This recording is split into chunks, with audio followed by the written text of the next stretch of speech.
Even the rain won't keep them away.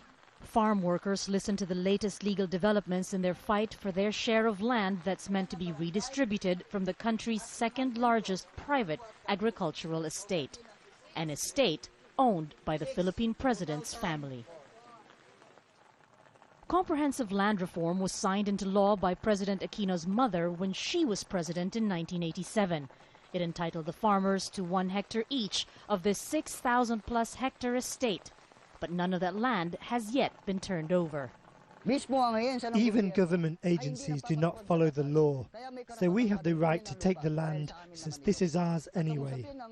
Accusing the landlords of going around the law and tying up the transfer in red tape, the farmers picketed in front of the estate in 2004. It turned violent and at least 7 people were killed, including the Sanchez's only son.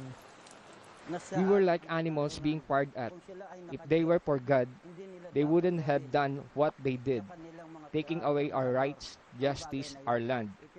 There were no benefits at all for the workers.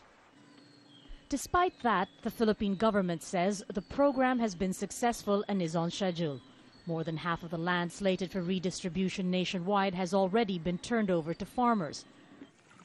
And the entire project will be completed by its target date in 2014. But officials admit it hasn't been easy.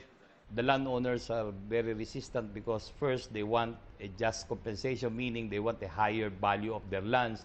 Then second, there are some instances where the farmer beneficiaries who are loyal to them, the farm workers who are loyal to them, do not like agrarian reform because they feel that they will be separated from the landowners' financial assistance.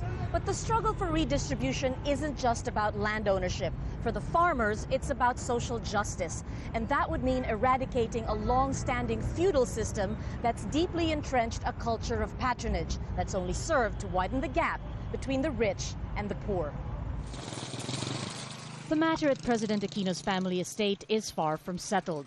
Many Filipinos see this as a true test of his leadership. He's promised to do the right thing and bring justice to those long without it.